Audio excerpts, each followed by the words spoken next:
리본을 하고 스튜디오에 나갔습니다. 가니까 그 PD가 이것을 떼라고 요구했습니다. 그래서 저는 이걸 떼면 나 방송 안 나간다. 한 5분 실갱이를 하다가 시간이 접히니라 그래서 결국 하고 나갔습니다.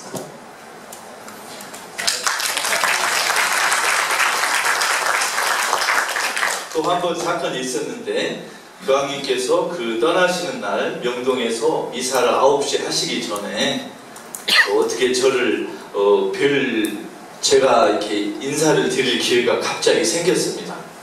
그래서 청운동 파출소에서 대기하다가 먼저 최 신부님하고 그 한 스님은 이제 경호원이 데리고 올라가고 제가 몇 분 뒤에 다시 경호원 한 사람을 따라 올라가는데 경호원이 중간에 가다가 갑자기 멈추더니 선생님이 노란 리본을 떼시죠. 그래서 제가 당신이 나 노란 리본을 떼라고 한 거 교황님 만나서 말씀드릴까요? 하니까 아무 말도 못하고 그냥 가십시오. 그래서 요 복장 그대로 교황님을 이렇게 배울 수 있었습니다. 이제 벗겠습니다.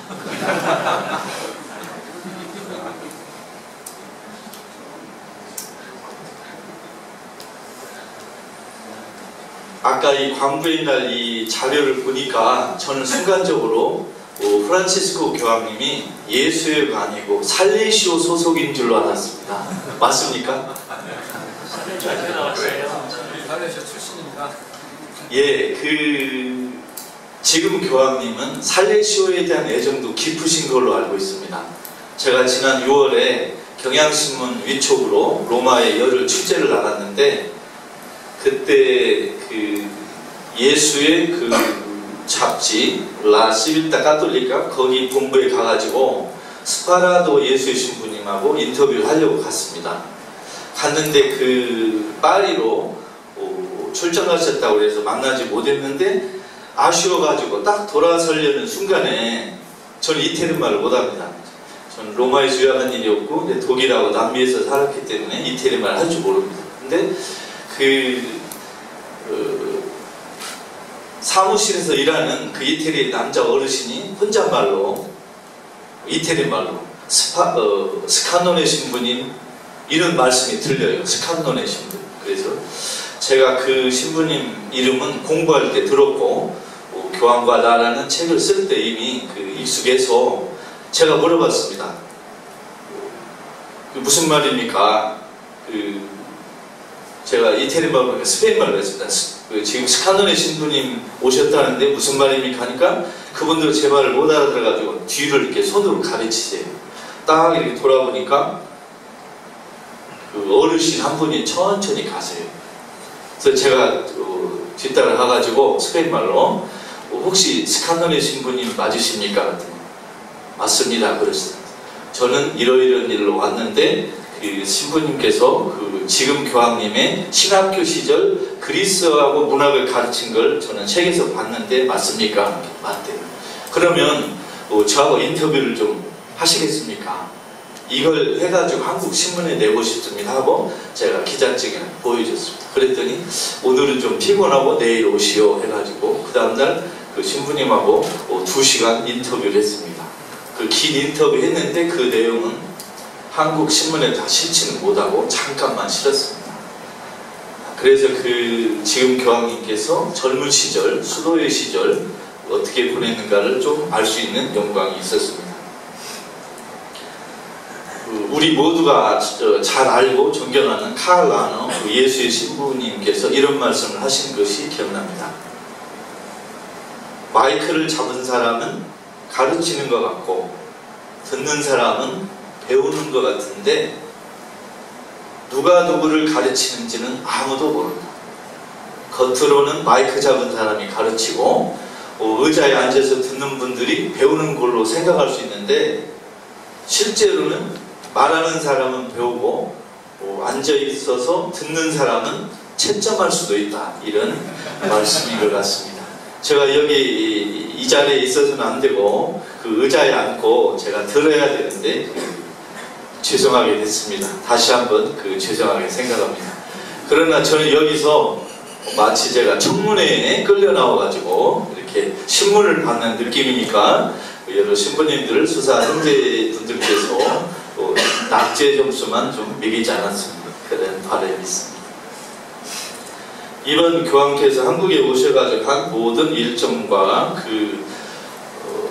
행동은 우리가 다 잘 알고 있는 것입니다. 제가 다시 반복할 필요도 없는 그런 것인데, 우리 한번 모르는 걸 아는 차원이 아니고 이미 알고 있는데 한번 다시 생각하는 그런 기회로 삼으면 좋겠습니다.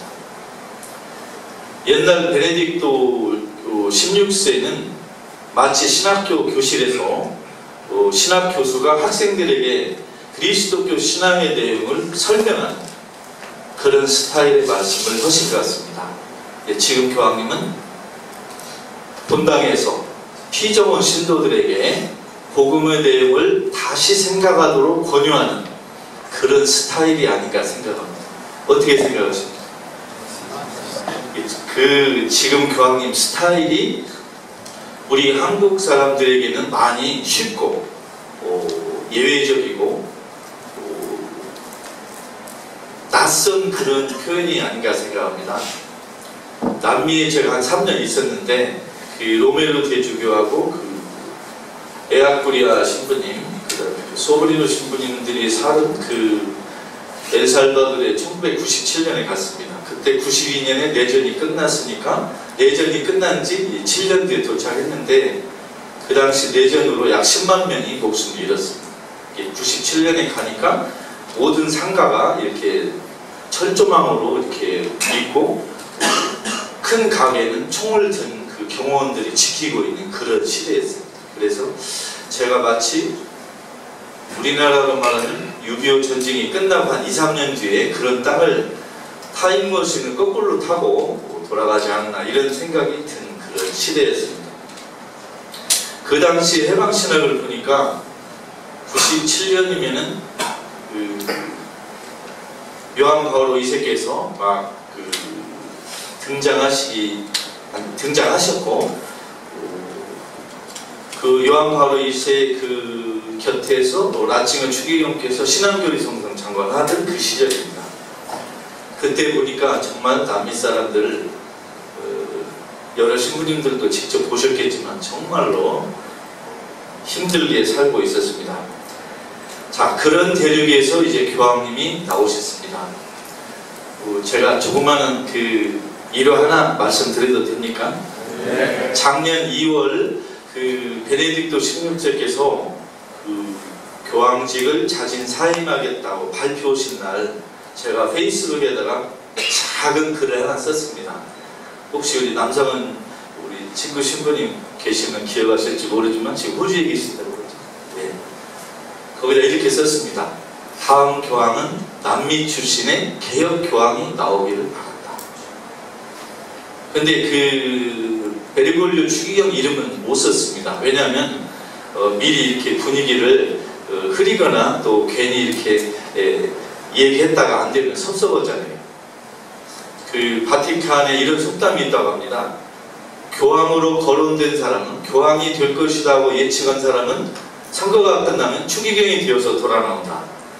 교황으로 유력한 후보는 안 뽑힐 가능성이 많다는 속담인가 봅니다. 그 말을 쓰지 않았는데 2005년 교황 선거에서 베네딕토 16세께서 선출되시고 얼마 뒤에 이태리 여러 신문에 그 당시 교황 선거 콘클라베의 뒷이야기들이 몇 개 흘러나왔습니다. 저는 우연히 그 소식을 접하게 됐는데 거기에 이런 말이 있었습니다. 득점을 표를 제일 많이 얻으신 분이 라칭어 추기경이신데 3분의 2 플러스 1표는 얻지 못하고 있고, 두 번째가 베르골리오 추기경인데 3분의 1을 계속 얻고 있다. 그래서 승부가 나지 않고, 세 번째 득점자가 밀라노의 신약 성서학자 마르티니 추기경 예수예요. 그분이 세 번째로 득표를 하셨는데 계속 득표가 4차례, 5차례 진행되다가 베르골리오 추기경께서 동료 추기경들에게 당신에게 투표하지 말고 라칭의 추기경에게 표를 돌아달라 하고 부탁했다는 그 뒷이야기가 흘러나왔습니다. 그리고 마르티니 추기경은 사퇴 의사를 밝혔습니다. 그때 당신은 파킨슨씨 병을 앓고 계셨습니다. 그 마르티니 추기경의 책은 우리말로 그 몇 개 번역된 게 있는데 그분이 그 하신 말 중에 가장 그 유명한 말은 제 기억에는 우리 가톨릭 교회는 시대를 200년 뒤졌다. 우리 가톨릭 교회는 200년 뒤진 단체다. 이런 말씀을 하신 게 기억납니다. 그래서 결국은 그 베네딕토 16세께서 선출되시고 그리고 이제 추기경님들은 자기 나라로 돌아갔습니다. 그런데 작년에 그 교황 선거에서 115분의 추기경들이 입장하셨는데 한 분은 인도네시아 추기경은 그 질병으로 못 오셨고 한 분은 스코틀랜드 추기경은 그 불미스러운 일에 연루돼 가지고 입장이 거부돼서 115명이 들어가셨는데 그 115명 중에 50분이 2005년 교황선거에 이미 참여했던 기록이 있습니다. 그러니까 작년에 교황선거에 들어갔을 때는 115분 중에 50분이 베르골리오 추기경이 2005년에 두 번째 득점자였고 양보했고 작년 선거에서 유력한 후보라는 걸 알고 들어가신 겁니다. 그러죠? 근데 저는 작년 2월 그 베네딕토 16께서 그 사표 사임 의사를 밝히시고 세계적인 언론사 이런 신문들을 이렇게 자꾸 봤습니다. 인터넷 검색을 했는데 걱정스러운 일이 하나 생겼습니다. 어느 언론에서도 베르골리오 추기경이 후보로 떠오른 일이 없습니다. 신문에 이름도 안 나오고 사진도 안 나오고 이태리 신문에도 안 나오고 미국 신문에도 안 나오고 세계적인 통신사에서도 이 베르골리오 이름이 한 번도 나오지 않아요. 그리고 2005년 선거에서 그 교황 선거 그 도중에 아르헨티나 신문에 베르골리오 추기경이 76년에서 83년 아르헨티나 군사 독재 시절에 예수의 광부장을 하시던 시절에 그 당시 군사정권인 비델라 장군하고 협력을 했다 하는 그런 기사가 막 올라왔습니다. 그게 그 교황 선거와 어떤 관계가 있는지는 모르지만 그런 일이 있었는데 작년 선거에는 아르헨티나 신문에 이 소식이 한 번도 안 나왔습니다. 끝날 때까지. 그리고 끝나니까 나왔습니다. 교황이 선출된 이후에 나왔습니다. 그것도 어떤 영문인지 잘 모르겠습니다. 그런데 작년에 새 교황이 탄생했다는 그 하얀 연기 소식이 화면에 나오고 저는 정말 궁금했습니다. 속으로는 그분을 제가 기대했고 그 앞뒤 사정을 아니까 기대했지만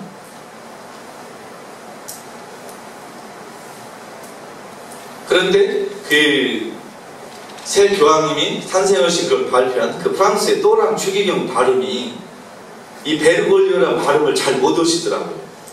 그 발음이 어눌해가지고 저는 느꼈습니다. 아, 이분이 된다. 그랬더니 화면을 보니까 정말 이분이 교황으로 당선됐습니다.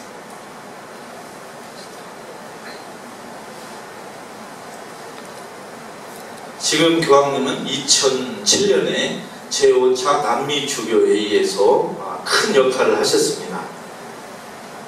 그 당시에 그 최종문헌 편집위원회 위원장이었습니다. 그래서 아파레시다 문헌을 발표하고 결정하는데 많은 역할을 했는데 그 아파레시다 문헌이 2007년에 발표됐는데 그것이 작년에 발표된 복음의 기쁨이라는 책하고 그 방법과 순서가 너무너무 비슷합니다. 존경하는 신부님들, 스사님들 언제 시간을 한번 내셔가지고 그 아파레시다 문헌이 지금 그 영어로도 번역된 것이 여기저기 있고 특히 그 카톨릭 인터넷 뉴스 지금 여기에 아파레시다 문헌을 우리말로 번역한 것이 조금씩 연재되고 있습니다. 제가 번역한 건 아닙니다. 영어에서 번역한 건데 그걸 한번 읽어보시면 복음의 기쁨을 더 잘 정확히 알 수 있다. 저는 그렇게 생각합니다. 그 당시 어떤 일이 있었느냐면 2007년 제5차 남미 주교 회의 때 두 그룹의 그 주교님들이 최종 문헌을 놓고 투표할 때 충돌했습니다. 한쪽 그룹은 전통적인 방법, 교회가 쓰는 트린트 공의로 전통적으로 쓰는 방법을 채택했는데 그게 뭐냐면 먼저 교회의 가르침을 설명합니다. 두 번째, 그 가르침을 우리 시대에 어떻게 적용하느냐 하고 그 해설하는 순서가 있습니다. 맨 먼저 교리를 설명하고 두 번째 어떻게 적용하는가를 설명하는, 이게 그 전통적인 방식입니다. 그런데 베르골리오 주기교회는 비롯한 소수 주교 그룹은 다른 방식을 제시했습니다. 2차 공의에서도 나온 건데, 첫 번째 보기, 눈으로 보고, 두 번째 판단하고, 세 번째 행동하고, 이 방식입니다. 그러니까 보고 판단하고 행동하는 이 방식하고 교회의 가르침을 먼저 설명하고 현실에 어떻게 적용하느냐를 그 생각하는 두 가지 방법, 2단계 방법이 충돌했습니다. 근데 투표에서 원래 소수였던 베르골리오 주기경의 그 주장이 통과됐습니다. 근데 그것이 지금 복음의 기쁨에서 그대로 관철되고 있습니다. 그대로 실시됐습니다. 복음의 기쁨 여러분 다 아시지만 맨 첫 장이 뭡니까? 교회가 닥친 위기를 분석하고 있습니다. 맨 먼저 보고 있습니다. 교회 가르침을 하는 게 아니고. 그 다음에 사회교리, 그 다음에 강론, 마지막으로 그 하느님의 백성을 위로하는 그 성령의 가르침을 설명하는 그 네 장으로 되어 있습니다. 그런데 그게 아파레시다 문헌의 순서가 똑같습니다. 그래서 한번 꼭 연구해 보시기를 기대합니다.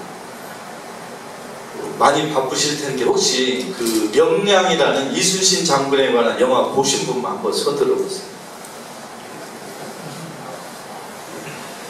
내려주십시오. 그 2차 바티칸 공의 전에는 신부님들하고 수사님들은 극장에 가는 게 금지됐었습니다.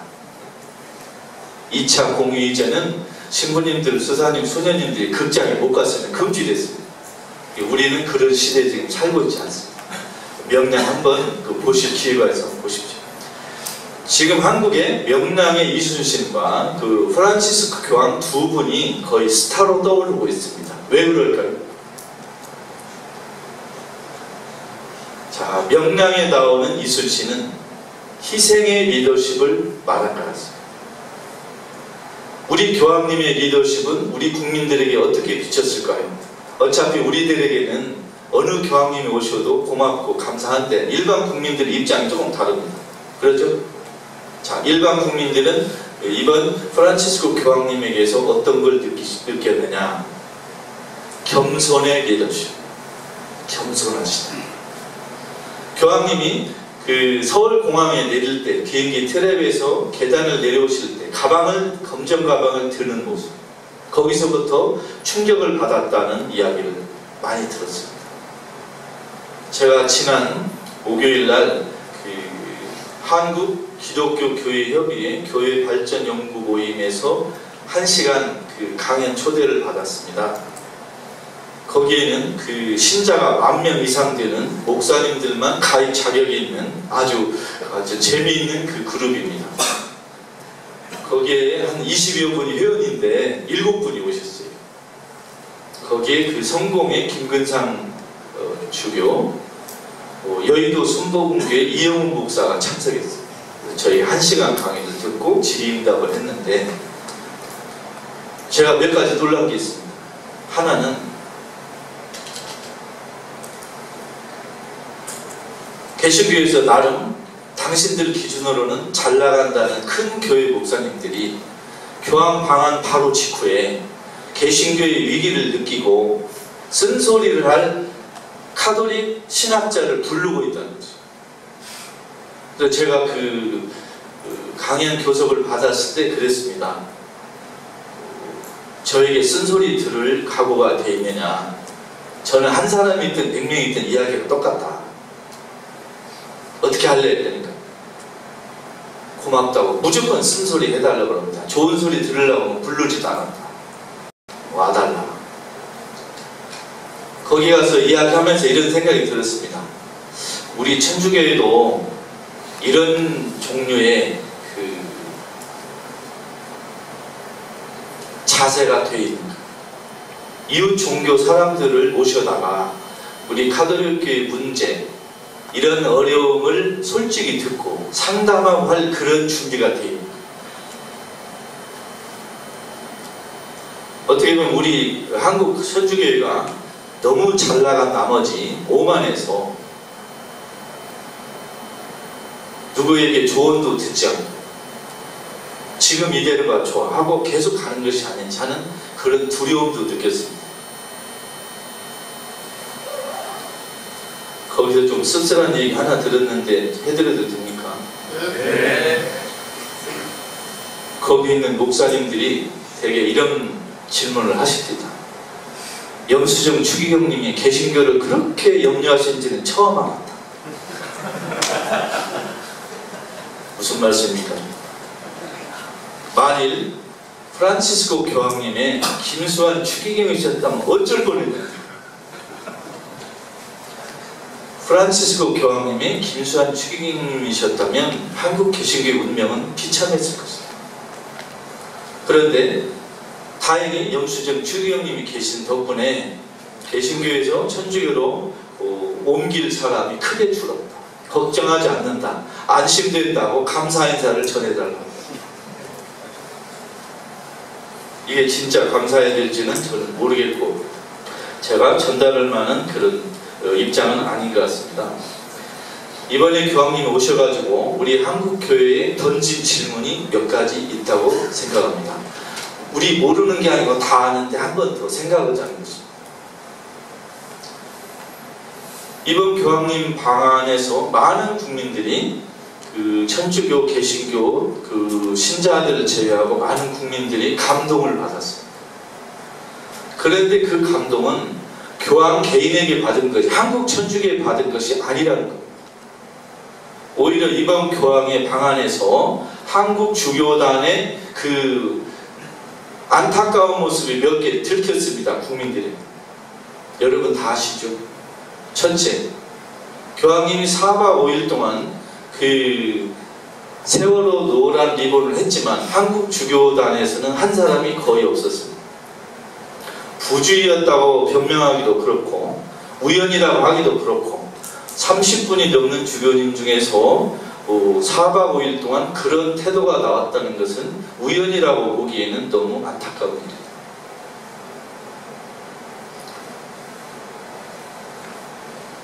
두 번째, 교황님께서 주교에 가셔가지고 한 말씀 중에 한 단락이 빠지고 17줄이 빠졌는데 나중에 그 첨가된 것을 우리는 알고 있습니다. 그런데 그 다시 덧붙여진 것은 교황님이 말씀하시고 나서 바로 덧붙여진 것이 아니고 모 인터넷 신문에서 질문 겸 항의를 하니까 그때서 슬쩍 끼워넣은 것입니다. 그래서 주교회의 변명도 아무리 팔이 안으로 굽는다지만 석연치 않은 그런 안타까움이 또 있습니다. 세 번째, 이건 그 교황님께서 직접 해명하셔야 풀릴 일이라고 생각하지만 로마로 돌아가는 비행기 안에서 교황님께서 이런 말씀을 하셨죠. 노란 리본을 떼면 어떻겠느냐 하고 말씀한 분이 있었다고 말을 털어놨습니다. 호기심 많은 사람들 뿐만이 아니라 여러 언론에서 추적하기 시작했습니다. 누가 그 말을 했을까?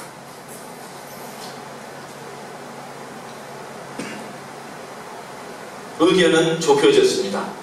한국 천주교의 주교단 소속 아니면 정부 측 사람이다. 제 추측으로는 교황님 한 분하고 통역하는 신부님 두 분은 알고 계실 겁니다. 그런데 교황님은 말씀 안 하실 거고 통역하는 분은 비밀을 지켜야 되니까 인터뷰를 사절하시고 지금 그냥 그대로 흘러가고 있습니다. 교황님 개인이 얻은 점수지 한국 주교단이나 한국 천주교회가 얻은 점수가 아니라는 것이 어떻게 보면 우리 한국 천주교회의 그 마음을 무겁게 누르고 있지 않느냐. 두 번째, 교황님의 말씀과 행동을 보고 한국 국민들이 천주교, 성직자, 그리스도교를 보는 눈이 기대치가 너무 높아졌습니다. 이걸 충족시킬 사람이 거의 없습니다. 교황님이 보여주신 말씀과 행동을 교황님이 로마로 가신 뒤에도 본당이나 일상생활에서 흔히 관찰할 가능성이 적기 때문에 우리 천주교에게 많은 부담으로 오는 것 같습니다. 이렇게 해줄 사람은 우리에게 없는데 어떻게 해야 됩니까? 그러면 교황님을 한 달에 한 번씩 한국을 오시라고 할 수도 없고 이제 지금 우리에게 떨어졌는데 어떻게 할 것인가? 현재 한국 천주교 주교회의 실력으로는 교황님 실력이 되기는 어려울 것 같고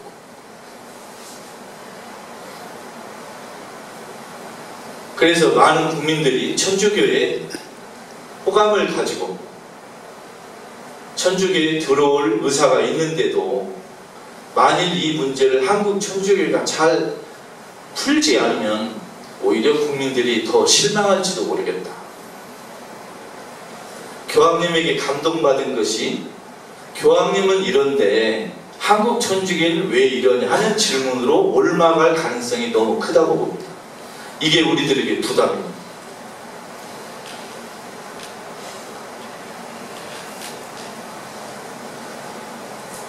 교황님께서 작은 차를 타셨죠. 이건 제 외람된 그 생각에는 적어도 주교단에 대한 훈계가 아닌가 생각합니다. 교황이 이런 차를 타니까 적어도 우리 형제 주교들이라도 좀 이것을 보고 생각을 바꿔야 되지 않겠나. 차라도 적게 줄이거나 기사를 두지 않거나 마르타 집 그 201호에서 교황님이 사시는데 그게 무슨 신호입니까? 전 세계 주교님들이 주교관에서 나와서 세상 밖으로 나가. 브라질에 가면 이런 추기형님도 계십니다. 빈민촌에 가서 쇠빵을 하나 얻어가지고 손수 식사를 요기하시면서 교구청으로 출근합니다. 이런 모습은 우리 한국에는 언제쯤 한번 처음 나오려는가? 시내버스 요금이 얼마이고 전철 타는 방법을 아는 주교들이 있는지 한번 묻고 싶습니다.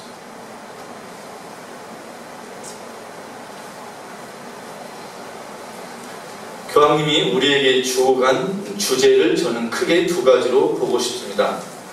첫째, 한국 천주교회는 사회의 눈을 돌려라. 그동안 천주교회는 성당에 찾아온 신도들을 보살피는 것이 주요한 임무였다면 지금 교황님의 말씀은 교회 밖으로 나가서 가난한 사람들에게 다가가라 이런 신호가 아닙니까? 그동안 그리스도교회는 성서를 모르면 예수를 알 수 없다 하는 그 원칙이 있었습니다. 그런데 해방신학이 또 지금 교황님이 여기 한 가지를 덧붙인 것 같습니다. 가난한 사람을 모르면 예수를 알 수 없다. 그동안에 전통적으로 성서를 모르면 예수를 알 수 없다. 이 원칙이 있었다면 여기 하나 추가된 것이 가난한 사람을 모르면 예수를 알 수 없다. 그래서 복음의 기쁨에 보면 또 이번에 교황님께서 주교회의나 그 수도자들에게 하신 말씀을 보면 복음의 처음과 마지막에 가난한 사람이 있다. 교회의 존재의 목적은 가난한 사람을 위한 것이다. 가난한 사람을 위한 가난한 교회라는 한국 천주교의 초대교회 이상을 모범으로 삼기를 바란다. 그런 말씀이 있으셨죠. 그래서 들어오세요.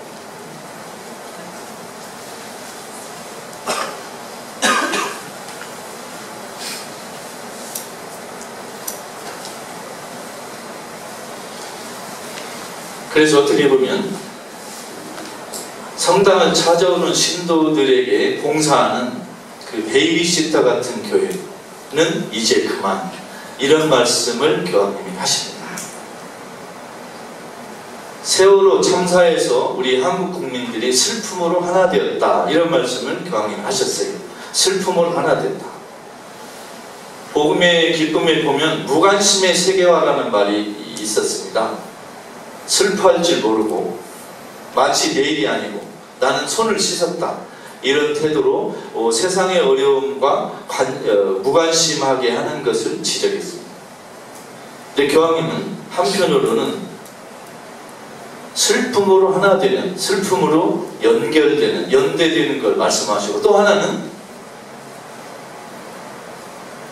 연대의 세계화, 슬픔에서 그치지 않고 서로 힘을 합치는 것이 늘어나야 된다고 우리 한국 국민들에게 조언하고 계십니다. 슬픔에 멈추지 말고 연대해라, 그러죠. 두 번째로 우리 한국 천주교회는 자기 개혁에 힘써라, 이런 두 번째 과제를 주신 것으로 생각합니다. 첫 번째, 한국 천주교회는 세상으로 나가라, 교회 밖으로 나가라. 이것은 살레시오 수도회가 그동안 오랫동안 이미 해온 것입니다. 그렇죠? 그거 맞죠? 살레시오 수도회는 이미 세상으로 나가서 세상에서 이미 육화했습니다. 단지 그것을 먼저 해야 되는 교부들이 소홀히 한 겁니다. 우리 다 알지만 한국 천주교회는 수도회보다 교부의 영향력이 너무 크다고 생각합니다. 어떻게 생각하십니까? 유럽이나 남미에 보면 수도회의 영향력이 크고 수도회의 그 영성이 깊기 때문에 카톨릭 교회가 어떻게 보면 좀 균형이 맞춰진 것 같아요. 근데 한국 천주교회는 수도회보다는, 수도회도 많이 애쓰고 많이 이바지하고 계십니다만은 교부의 영향력이 돈이 너무 크다 보니까, 교부의 영향력이 지나치게 크다 보니까 세속화 속도가 너무 빠르고 부자들을 위한 부자들의 교회로 이동하는 그 속도가 너무 빠르지 않느냐, 이런 생각이 듭니다. 그래서 저는 그 주교회의에서 교황님이 따끔하게 훈계한 거하고 수도자들께 교황이 하신 말씀하고 강도가 다른 것 같아요. 수도자들에게 하신 말씀에서는 따끔한 말이 하나가 기억이 납니다. 부유하게 사는 수도자의 위선이 신도들을 가슴 아프게 하고 교회를 망친다, 한 구절이 보였습니다. 그런데 그 주교회에서 한 그 말씀은 너무 반복이 많이 됩니다. 심지어 어떤 말까지 있냐면, 우리 다 알지만 교황님이 이런 말씀하십니다. 형제 주교님들이 잘하고 계시리라 믿기 때문에 제가 조언하고 싶지는 않습니다만, 이런 구절까지 들어가 있어요. 이게 뭡니까? 혼내고 싶다, 이거. 말씀은 외교적으로 하셨지만 정말 따끔한 말이 많습니다. 같이 기억하는 의미에서 몇 구절만 한번 읽어보겠습니다. 한국교회의 삶과 사명은 외적, 양적, 제도적 잣대로 헤아릴 수 없습니다. 가난한 사람들과 함께하는 연대는 복음의 중심에 있고 그리스도인 생활의 필수 요소로 여겨야 합니다.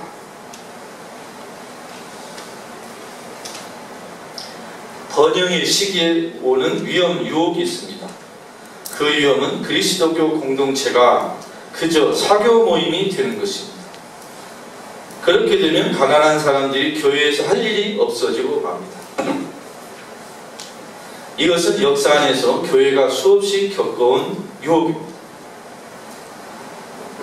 교회는 중산층의 공동체가 되어 가난한 이들이 교회 안에서 수치심을 느끼고 그 안에 들어가기를 부끄러워할 지경이 이르렀습니다.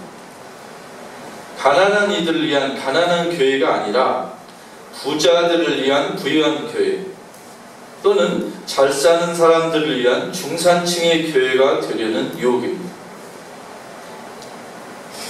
주의하십시오. 악마가 가라지를 심지 못하도록 주의하십시오. 교회의 예언자적 구조에서 가난한 이들을 없애려는 유혹에 빠지지 마십시오. 부자들을 위한 부유한 교회, 하나의 웰빙 교회, 그런 교회가 되어서는 안 됩니다. 사목자들은 복음서에서 예수님께서 가르쳐 주신 기준보다도 기업, 사회에서 비롯된 능률적인 운영, 기획, 조직의 모델들을 받아들일 뿐 아니라 성공과 권력이라는 세속적 기준을 따르는 생활 방식과 사고 방식까지도 받아들이려는 유혹을 받고 있습니다. 이게 주교님들 앞에서 한 이야기입니다.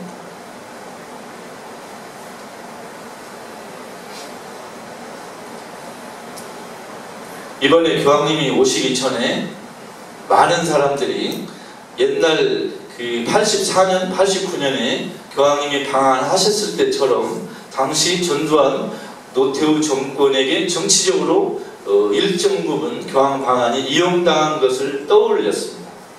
그래서 이번에도 혹시 그때와 같은 경우가 오지 않을까 하고 많이 염려했습니다. 교황 방한 일정에서부터 그랬고 많이 염려를 했습니다. 그런데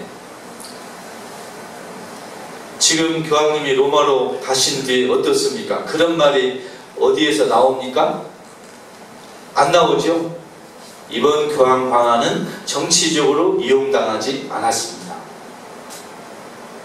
그 공적 중에 하나가 저는 살레시오 수도의 공헌이라고 말씀드리고 싶습니다. 왜냐?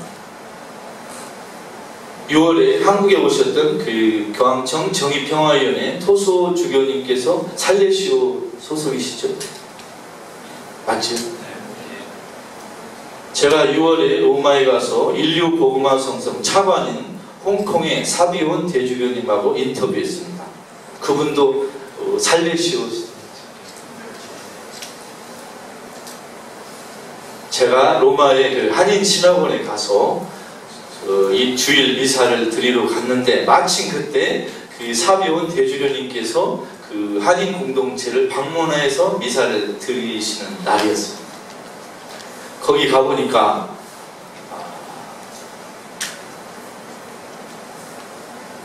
교황청 한국 대사도 와 계시고 한인 신학원 원장, 예, 들어오세요. 우리 집이다 생각하고 편히 들어오세요.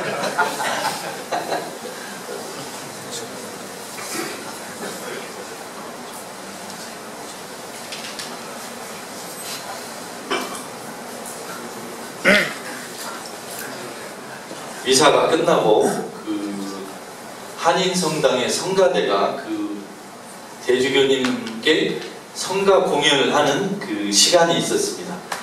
그 로마 한인 성당의 그 성가대는 그 로마의 성악을 공부하러 오신 남녀 젊은 그 교우들이 많아가지고 제 생각에는 세계 최고의 그 성가대의 실력이 아닌가 하는 추측이 가는데, 그 미사가 끝나고 그 공연 준비하는 시간에 편히 천천히 들어오십시오. 그 중간에 본 대주교님께서 어느 방에 가셔서 좀 쉬고 계셨습니다. 저는 사전에 아무 연락도 없었는데 제가 지금 저분을 인터뷰하지 않으면 기회가 오지 않을 것 같다. 이분이 살레시안이라니까, 살레시안이라면 충분히 포용력이 있고 이해력이 있으니까 일단 부닥쳐보자. 그래서 제가 노크를 하고 들어갔습니다. 혼자 계셨습니다. 제가 빨리 말씀드립니다.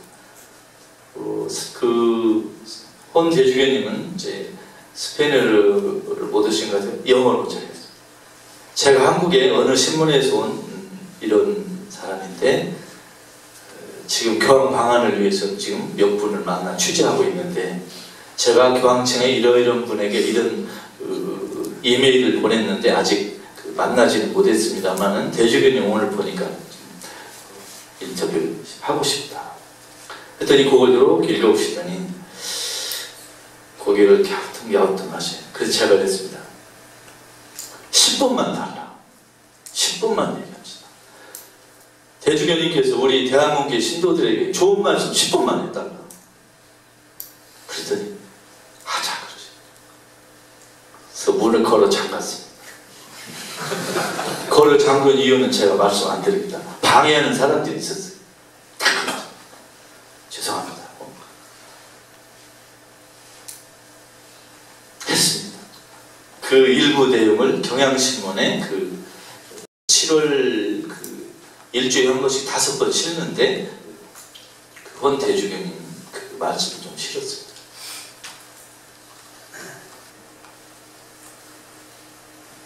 그래서 이번 교황 방안이 정치적으로 염려했던 것보다 걱정이 없어진 이유 중에 하나는 한국에 와서 사정을 살피고 돌아간 그 토소 대주교님 그리고 저와 인터뷰한 사비훈 대주교님. 사비훈 대주교님은 그 교황 방안처럼 한국에 오셨죠? 저기 서울에서 한번 말씀을 하셨잖아요. 그때 제가 못 갔습니다. 제가 제주도 살아요. 제주도. 그래서 오늘 비행기 왔는데 그래서 혼 대주교님 강연에 참석을 하지 못했습니다. 근데 아마 제 생각에는 그 인터뷰 이후로 혼 대주교님께서 일정을 알려는 노력을 하셨을 것 같고 그에 관한 조언을 좀 하시지 않았는가. 제가 6월에 로마에 열을 다녀왔는데 어디에서 머물렀냐면 여러분 성하윤 신부님 아시죠? 그분 계신 그 건물에서 묵었습니다. 제가 얼마나 둔하냐면요. 열흘 머물고 한국에 돌아오는 날 그동안 제 소지품을 이제 다 가지고 와야 되니까 서랍을 이리저리 열었는데 에어컨 리모컨이 보이는 거예요.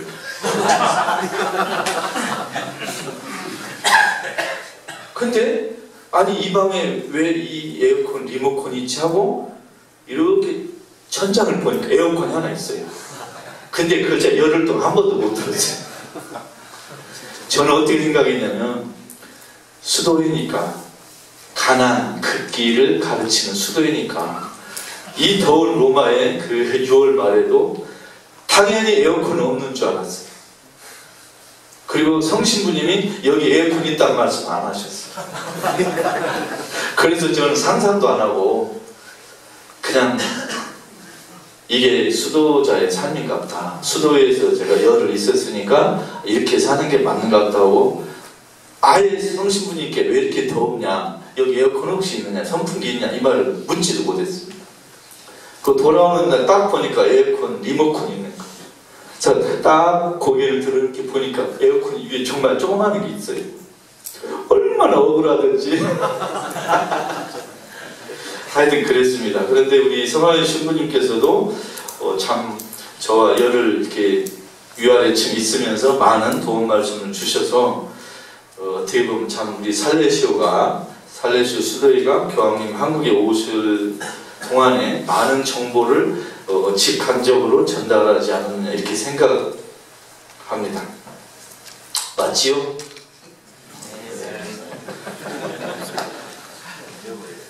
로마에 갔더니 정말 우리 살레시오 수도의 형제 자매들은 겉으로만 봐도 이렇게 존경스럽고 정말 훌륭한 수도이다 이렇게 생각합니다. 다시 한번 느끼는 것은 제가 교우 소속이 아니고 살레시오 수도의 소속이었다면 혹시 지금 이 자리에 있을 영광이 있을 수도 있지 않았을까. 내 시간은 지나갔습니다. 혹시 지금 시간이 어떻게 됐습니까? 10분? 혹시 칼 라너 책에 이런 말도 좀 나옵니다. 우리 가톨릭 전례는 대부분 일방통행이다.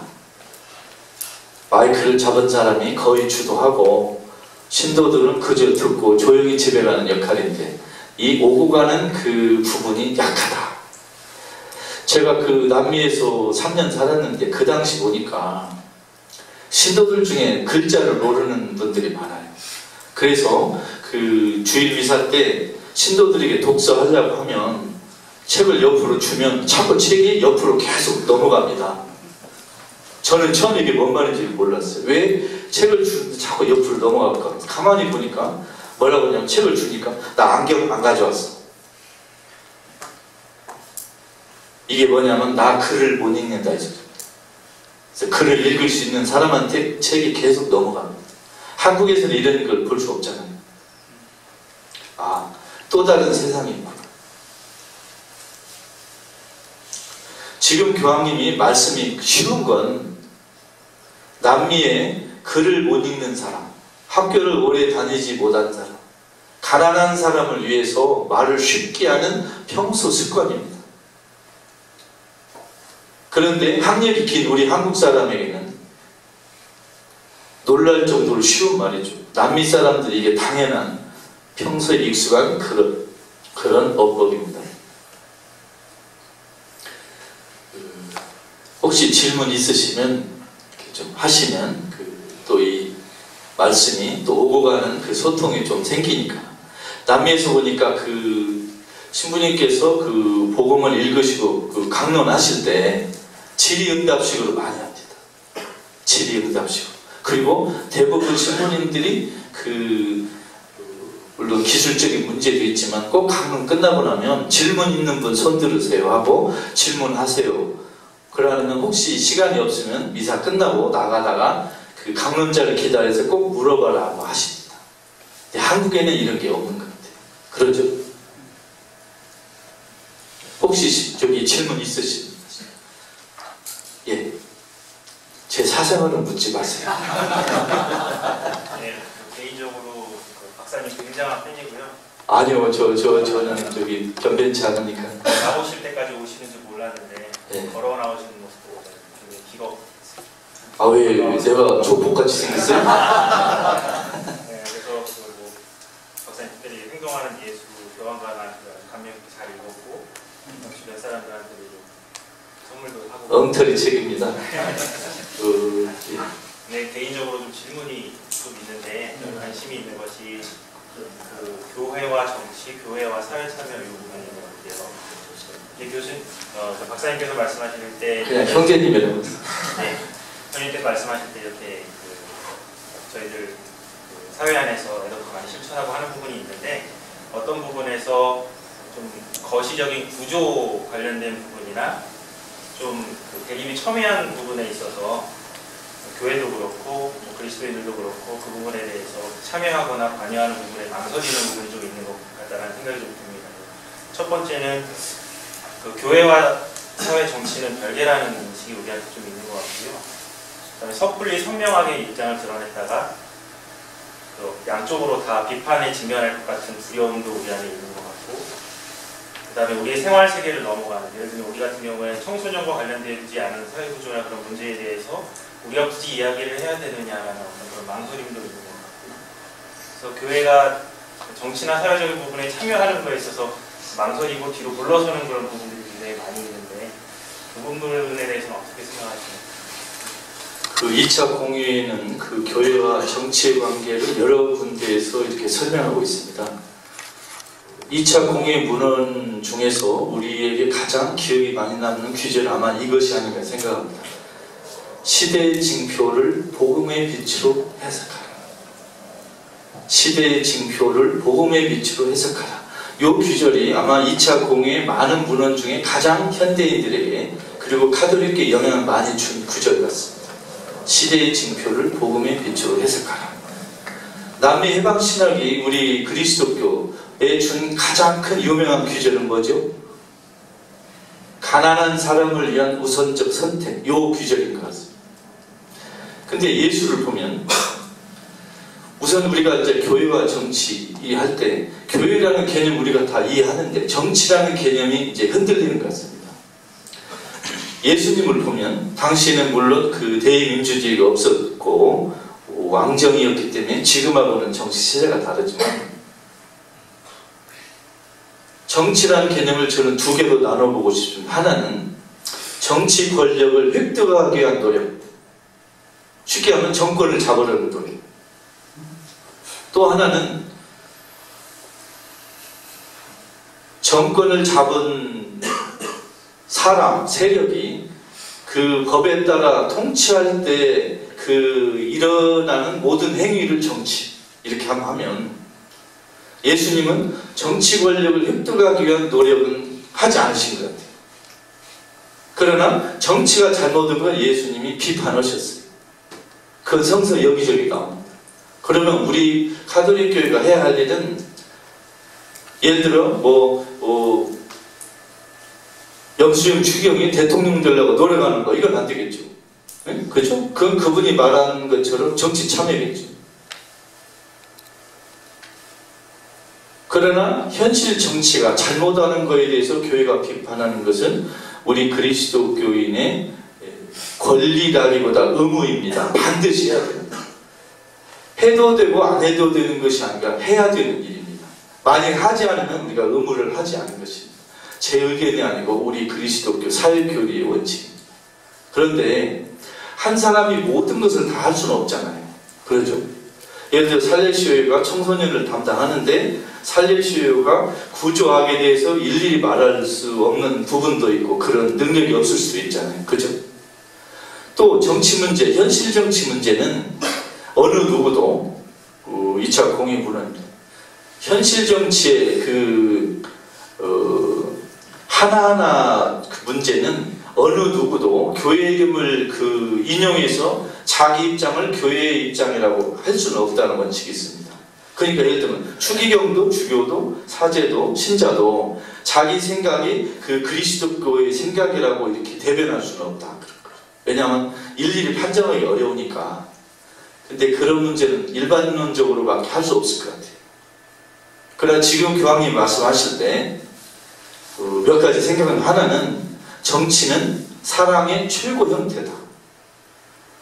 정치를 나쁘다, 더럽다 이렇게 말씀하시지 않고 정치는 사랑을 이루는 최고의 형태다. 그래서 훌륭한 정치인이 나오기를 기도하고 있다고 말씀하십니다. 그리고 우리 그리스도 교인들이 훌륭한 정치 참여를 했으면 좋겠다. 저는 개인적으로 우리 한국 천주교의 신도들 중에 훌륭한 현실 정치인이 많이 나왔으면 좋겠어요. 이건 교황님의 바람에 어긋나는 건 아닌 것 같아요. 그러니까 좀 정리를 해보면 예수님은 정치 권력을 얻기 위한 노력이라고 보이는 정치는 하지 않았지만 백성을 다스리는 그 정치 세력의 그 잘못에 대해서는 비판을 하셨다, 이렇게 생각합니다. 왜냐하면 예수의 십자가 죽음은 해석을 어떻게 하든 관계없이 원인은 정치범입니다. 그러니까 예수 죽음이 우리 죄를 사해 주었다, 또 뭐 했다, 여러 가지 해석은 있지만 학술적으로 일단 십자가행에 돌아가셨다는 자체는 정치범으로 처형되었다. 이건 흔들릴 수 없는 사실입니다. 그러니까 우리 생각보다는 로마 군인들이 볼 때 예수의 말과 행동이 로마 식민지에 굉장히 위협이 됐다는 걸 로마 군인들은 느꼈다고 생각합니다.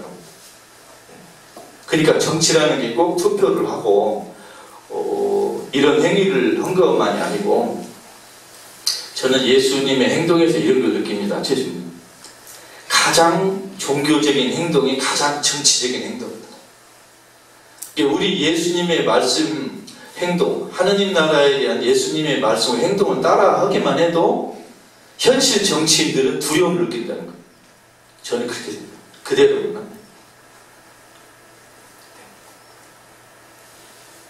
또 없으면 예. 하나는 대답하셔도 되고 안 하셔도 되는 질문입니다. 박동호 신부님, 서울교구 박동호 신부님으로부터 김대님께서 교황님을 만났다는 이야기를, 비공식으로 만났다는 이야기를 들었습니다. 비공식은 아니고 공식에 이 신문에 나온 것 같아요. 그래서 어떤 이야기를 하셨는지 그걸 하려고 특히 서울교구에서 언론에서 많이 여쭤보는데 제가 답을 할 수 없습니다.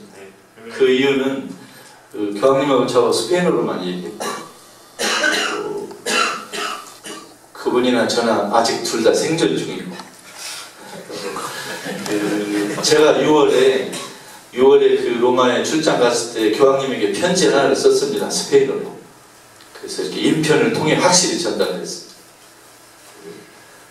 그래서 그 부분은 제가 말씀드렸죠. 왜냐하면 욕을 알려고 하는 사람이 한둘이 아니고 제가 이거 펼 수 없습니다. 왜냐하면 우리 그 대화는 우리 둘이 했고 저는 밝히고 싶지 않습니다. 네, 미안합니다. 안 해주셨습니다. 편지 내용도 밝힐 수 없습니다. 왜냐하면 받으신 그 수취인 받으신 교황님의 권리이기 때문에 저는 편지를 보냈고 제가 열 수 없습니다. 네, 두 번째는 그 한국 교회가 제2차 바티칸의 정신조차 아직 실현되지 않았다고 이렇게 말씀하시는 우리 박서우신 역시 박서우신 님이 저희 교구에서 수업 시간에 그렇게 많이 말씀하시는데요. 그 복음의 기쁨도 마찬가지로 교황님 방안에 앞서서 많이 더 연구돼야 되고 그 신자들 안에서 교회 안에서 더 나눠졌어야 할 것인데도 불구하고 그렇게 되지 않고 어떤 그 공식적으로 이렇게 되기보다 그냥 사람들 안에서 복음으로 이렇게 나눠졌고 준비가 많이 되지 않은 채로 교황님이 오신 것 같다라는 이야기들도 많이 듣게 되는데요. 그 교황님이 오시고 나서 복음의 기쁨을 살아내기 위해서 한국 교회 아니면 그 신자 개인으로서 가장 먼저 해야 할 것이 어떤 것인지 이렇게 하나 말씀해 주시면. 그 제 능력을 벗어나는 질문이기 때문에 제가 좀 어렵습니다. 지난 목요일날 그 개신교 교회 목사님들하고 그 대화 중에 이런 얘기가 나왔습니다. 지금 교황님을 잘 이해하고 싶다. 목사님들 당신들이 그래야 대책을 세울 거 아닙니까? 지금 교황님을 가장 잘 알려면 어떻게 해야 되느냐. 제가 책 2권을 말씀드린 첫째, 복음의 기쁨을 읽으시라. 복음의 기쁨을 읽고 뺏겨 써봐라 한번 얘기해요.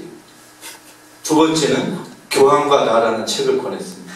그거 보면 교황님뿐만이 아니라 20세기 가톨릭 신학의 흐름, 교회의 분위기 이런 걸 알 수 있다. 조금이라도. 지금 복음의 기쁨이 한국 천주교회 본당 차원에서 여러 군데에서 이렇게 교육이 되는 것 같습니다. 근데 문제는 강사입니다. 강사. 청중이 문제가 아니고 강사가 문제입니다. 저를 포함해서. 왜냐하면 복음의 기쁨을 어떤 사람들은 성서 묵상 재료로 소개를 해요. 어떤 사람은 적극적 사고방식, 웰빙, 치유, 힐링 이런 걸로 설명을 합니다. 그래서 제가 좀 그런 흐름에 좀 찬성하기 어렵습니다. 아까 말씀드렸지만 그 남미 제5차 그 주교의 아파레시아 문헌과 내용과 순서가 비슷하기 때문에 그걸 먼저 읽어야 되겠다. 두 번째, 이 복음의 기쁨이라는 책은 목적이 두 가지입니다. 하나는 교회 개혁, 하나는 사회 개혁입니다. 교회 개혁에서 그 책이 주로 나오는 게 뭡니까? 성직자 중심주의 없애라. 가난한 교회 되라. 사회 개혁은 뭡니까? 신자유주의, 신자본주의에 저항해라. 소일뿐만 아니라 배척의 경제는 안 된다. 그 두 가지를 말합니다. 그런데 어떻게 이게 성서묵상 책이고 이렇습니까? 저는 한국 교회에 일정한 보수 흐름이 있다고 저는 생각합니다. 그 보수 흐름은 평화방송과 본당 강론을 통해서 일정 부분 그 사람들이 보는 식으로 이 복음의 기쁨을 축소, 편집해서 설명하지 않는 걱정이 들어갑니다. 저보고 좀 더 시간을 주신다면 이 복음의 기쁨은 한마디로 해방신학책입니다. 그러니까 프란시스코 교황님이 생각하는 해방신학의 내용을 받아들여서 당신의 그 임기 동안에 어떻게 교회를 안내할 것인가 하는 그 설계도라고 생각합니다. 지금 교황님의 교황 재임 설계도는 가난한 교회, 가난한 사람 위한 교회 아닙니까? 그게 목적이고 방법은 교회 개혁과 사회 개혁이다. 교회 개혁은 어떻게 해야 되느냐? 성직자 중심주의 이제 안 된다. 평신도가 주칙을 이어야 된다. 가난해져야 된다. 그런 여러 가지를 말씀드린 책으로 보입니다.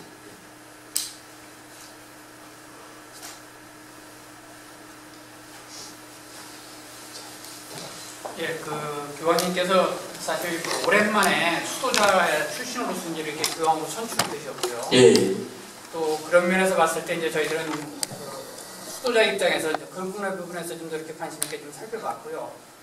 교황님께서 이렇게 한국에 오셔서 하신 행위나 최수처나 뭐 이런 것들을 봤을 때 우리로서도 굉장히 가깝게 느껴지고 그러는 면도 있고, 다른 한쪽 측면에서는 그 어떤 그 이렇게 만들어진 틀이 아니라 이 틀을 깨트리는 파격의 모습을 많이 보여주셨고, 또 뭐 한국에 오시기 전에도 그랬지만 특히 한국에 오셔서도 그랬는데, 아마 그 배경에는 이분이 수도자로 살면서 그 수도자의 어떤 영성적 깊이가 있기 때문에 그 교종으로서 아니면 교황으로서 아니면 그리스도의 대리자로서의 그 자기 정체성에 대한 확실한 이해를 갖고 그런 모습을 이렇게 자연스럽게 표현하신 것이 아니겠는가 하는 그런 해석을 나름대로 해보는데요. 아마 그렇다면은 우리 교회도 그렇게 영성적으로 자기 인식에 대해서, 자기 정체성에 대해서 올바른 그런 이해를 갖고 있으면 그런 모습을 닮아가는 그런 교회의 지도자들이 좀 필요하지 않겠는가 하는 이야기를 좀 덧붙여서 좀 드리고 싶고요. 지금 질문을 드리고 싶은 것은 이겁니다. 그 교황님께서 이제 예수회 출신이시니까요. 저희 사례교회하고는 상당히 좀 뭐 아주 미묘한 그런 밀접하고도 좀 미묘한 관계거든요. 그 이제 10월달에 시작되는 신호도도 그렇고 그 참가자들을 보게 되면은 상당히 많은 예수회 출신 그 총장님부터 시작해가지고 한 20명 가까이 예수회 회원들로서 이렇게 참가자들이 있는데, 그런 모습을 보면 물론 이 교황님 때문에 그런 것은 아니겠지만 이 교회를, 전체 교회를 이끌고 가고 있는 브레인의 큰 역할을 차지하고 있는 것이 예수회가 아닌가, 지금 현재 흐름이. 예. 그렇게 봤을 때 교회의 전망에서 어떤 전망이 보여지는지 혹시라도 그런 생각, 뭐 그런 연구 좀 계셨다면 좀 얘기를 해주셨으면 감사합니다. 역시 제 능력을 벗어나는 질문을 계속하시죠. 저는 독일에서 그 마인츠 신학교를 다녔는데 그때 그 이냐시오 영성 피정을 여러 번 했습니다. 근데 지금 교황님의 스승님을 만나고 젊으셨을 때 그 예수의 그 회원으로서 수련 과정의 이야기를 좀 이렇게 들어봤는데 저는 이런 생각이 들었습니다. 제가 우리 존경하는 우리 설레시오 강모장 양승국 신부님의 그 강론을 계속 그 애독하는 사람인데 거기에서도 같이 느낀 겁니다. 뭐냐면은 그 지금 교황님은 굉장히 영성의 뿌리가 깊으신 분입니다. 두 군데서 나온 것 같습니다. 하나는 이냐시오 비정의 원칙 중에 하나인 모든 사건 사물에서 하느님의 자취를 느낀다. 그게 이분의 그 특징 같아요. 이냐시오 영성에 충실하신 거예요. 또 하나는 개신교 성도들이 그 아주 좋아할 비전입니다. 나의 노력 없이, 내 공적 없이 하느님께 받아들임 받은 거, 위로받은 거, 하느님의 자비를 입은 거, 그 너그러이 부르시어라는 그분의 문장 뜻대로 이 자비의 체험이 그분의 두 번째 특징이 아닌 것입니다.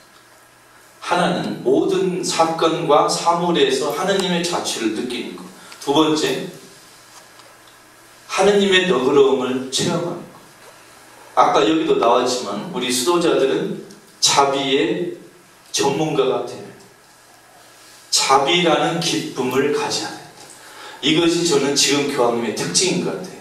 두 번째, 지금 교황님이 교황청을 이끄는 그 많은 그 자리에 예수의 소속들을 발탁하고 있습니다. 어떻게 보면 일정 부분 그럴 수밖에 없지 않나 생각합니다. 당신의 그 생각을 지원할 분은 아무래도 예수의 쪽에서 많이 있고, 그동안에 그 베네딕토 요한 바울 2세 교황 때는 교구장 출신의 그 주교님들이 많이 그 핵심 노릇을 했습니다. 근데 지금은 예수의 브레인들이 많이 하는 것 같고, 그 수도의 예수의 그 두 부분의 영향력이 지금 교황님 때는 많이 펼쳐질 것 같고요. 저는 아직 잘은 모르겠습니다. 긍정적으로 보고 싶습니다. 지금 우리 가톨릭 교회는 교구의 영향력보다는 수도의 영향력이 필요한 시대가 아니냐. 왜? 영성이 약하니까. 지금 저는 개인적으로 제가 좀 어리석지만 한국 천주교의 가장 큰 문제 중에 하나는 영성가들이 별로 없다는 거예요. 영성가들이 부족하다. 행정가들은 너무 많아요. 행정가들. 거의 정치인으로 사는 고위성직자도 너무 많아요. 영성가들이 부족하다. 물론 이름이 나고 안 나고 그 차이지만 저는 앞으로 우리 한국 천주교가 건전하고 잘 발전하고 정말 복음의 빛에 맞는 모습이 되려면 수도회가 잘해야 되고, 그 중에서도 영성을 깊이 가진 형제 자매들이 많이 늘어나야 된다. 저는 그렇게 생각합니다. 그래서 개인적으로 우리 살레시오 그 형제 자매들에게도 이 살레시오에서 많은 영성가들이 배출되기를, 그리고 모든 살레시오 형제 자매들이 영성만큼은 평균적으로 제일 좋다, 제일 깊다, 이런 수도회가 되기를 바라고 기대합니다. 이거 하지 않으면 우리 그 가톨릭 교회가 아무리 행정을 능숙하게 하고 경영을 능숙하게 해도 그게 우리가 할 일은 아니지 않습니까? 돈, 경영은 사도신경에 나오지도 않고 주기도에도 안 나옵니다. 우리가 돈을 믿습니까? 경영을 믿습니까? 아니잖아요. 우리가 믿을 건 영성이고, 이 기쁨의 영성, 자비의 영성을 우리 수도회에서 많이 좀 나오셨으면 좋겠고, 그런 가르침을 저에게도 좀 가르쳐 주십시오. 저는 여기서 1시간 동안 두서없이 말씀드렸지만, 저는 여기서 말없이 저를 지켜보시고 이렇게 바라보시는 형제님들께 저는 말없이 많이 배웠다고 생각합니다. 이제 질문 예, 하시죠. 고민하다가 질문 드리는 건데요. 그 한국 사회가 현재 보면 굉장히 진보와 보수라는 가치에 굉장히 나누어져 있고, 근데 이제 제가 젊은 사제로서 살아가면서 또 양성기를 거쳐오면서 계속 고민하던 분이기도 했는데, 근데 그런 진보나 그 보수의 그런 가치들이 세상적인 것이라고 본다면, 이런 것들이 지금 제가 생각할 때는 교회 안에서도 그 세상의 보수와 진보의 가치로 자꾸 교회를 판단한다라는 그런 느낌들을 많이 하거든요. 교회 안에서 교회를 비판하거나 교회를 얘기를 할 때는 보수나 진보의 가치로 얘기를 하는 게 아니라 복음적이냐 비복음적이냐, 아니면 복음적이냐 반복음적이냐는 가치를 가지고 접근을 해야 될 것 같은데, 많은 경우에 마치 보수는 세상에서 말을 하는 것이 보수는 나쁘고 진보는 좋은 것이냐, 이렇게 그런 분위기가 형성이 돼 있거나, 아니면 누군가를 비난을 할 때 보수적이다, 진보적이다 이런 식으로 표현을 하는 것, 제가 보기에는 약간 그 우리나라에서 말을 하는 좌와 우의 그런 이념적 가치로 판단을 하고 있다고 생각을 합니다. 그런데 과연 교회의 모습이, 원래 카톨릭이란 교회 자체가 성전, 전통에 기반을 거룩하게 내려온 교회라고 저희가 흔히 얘기를 하는데, 그렇게 보면은 이런 것에 대한 고민들 굉장히 많이 하고 있고요. 그런 부분에 있어서 비판을 하더라도 세상적인 가치 안에서의 보수와 진보의 패러다임의 프레임을 저희가 갖추기보다는 좀 더 넓은 의미에서 영적 의미나 아니면 제2차 바티칸 공의의 정신에 따라서 복음 정신에 따라서 이게 복음적이냐 반복음적이냐 이런 가치로 가야 할 것 같은데, 가끔씩 생각을 하다 보면 교회에서 비판을 하는 여러 가지 모습이나 이런 것들을 볼 때 가끔씩 그런 패러다임, 세상에서의 보여진 그런 프레임으로 비판을 하는 게 아닌가, 아니면 그런 거에 휩쓸려서 저희도 식별하지 못하고 가고 있지는 않는가, 그런 부분에 대한 고민들도 있습니다. 어떻게 생각하시는지? 좋은 질문이신 것 같습니다. 우리 모두가 고민하는 것 같고, 제 생각은 이렇습니다. 보수 진보로 단어를 정하느냐 안 하느냐, 이거보다 그 단어를 A냐 B냐, 가나 나냐, 1이냐 1이냐, 이거 하는 언어의 문제는 아닌 것 같고, 그걸 다른 단어로 교체해도 된다고 생각합니다. 그리고 예를 들면 보수나 진보를 다른 단어로 바꿔도 되고, 또 보수는 나쁘고 진보는 좋다 이런 등식을 할 필요도 없고, 어떻게 보면 신학적이냐 복음적이냐 여러 가지 언어로 바꿔도 좋다고 생각합니다. 제가 말씀을 마칠 시간이 됐으니까 제가 갖고 있는 버릇 하나를 소개하고 싶습니다. 저는 어떤 글을 청탁을 받으면 하는 방법이 2개가 있습니다. 첫째, 그 부분에 관한 성서의 내용이 뭔가를 뒤지는 겁니다. 어떤 주제가 예를 들면 청탁이 와도 그 주제에 대해서 예수는 뭐라고 말했는가 빨리 찾습니다. 뒤져가지고. 2번째는 그 주제에 대해서 칼 라나는 뭐라고 했는가 빨리 뒤집니다. 3번째, 공의 문헌은 여기에 대해서 뭐라고 했는가. 경험에 의하면 이 세 가지로 이렇게 문헌을 뒤지면 큰 실수를 안 합니다.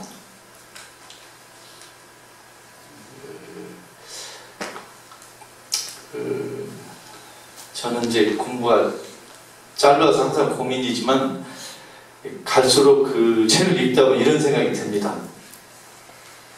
나는 잘 모르겠다. 나는 이 분야를 모른다. 이렇게 말하고 싶을 때가 더 많이 생기고 있습니다. 난 잘 모르겠다. 이건 공부해야 되고 다른 사람에게 가봐라. 난 모르겠다. 그래서 신학교 시절에는 제가 무슨 문제든 주면 바로 답을 쓸 마음의 준비가 되어 있는데 지금은 질문을 받으면 저는 잘 모르겠다 하고 답을 쓸 준비가 되어 있습니다. 좀 그렇습니다. 이제 시간이 많이 됐으니까 제가 우리 형제님들께 감사 인사를 하고 마치겠습니다. 제가 이 자리에 설 자격은 분명히 없습니다. 그러나 그래도 여기 온 것은 그 같은 주제를 놓고 같이 고민하고 마음을 나누고 그러지 않은 의미에서 그냥 부끄러움을 무릅쓰고 왔으니까 제 주서없는 말은 많이 용서해 주시고 또 기도 중에 서로 기억하고 보고 저를 위해서도 기도해 주십시오. 이번에 교황님 그 말씀들을 보니까 참 감명 깊었던 게 두 가지입니다. 하나는 지난주에 만났던 목사님들 이야기입니다. 로마로 가는 비행기에서 교황님의 인기를 이야기하니까 교황님이 이렇게 말씀하셨답니다. 내 인기는 2, 3년이면 이 정도다. 또 결국은 나 자신과 싸웁니다. 이걸 개신교 목사님들이 충격으로 받아들였어요. 아, 반성해야 되겠다. 개신교 목사인 나도 반성해야 되겠다.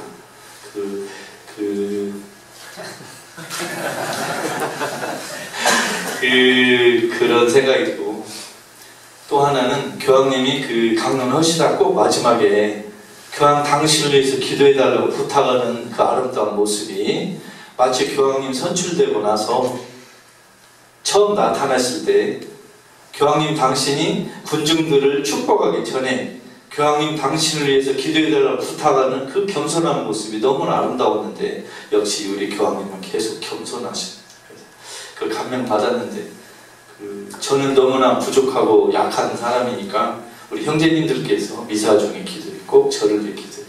감사합니다.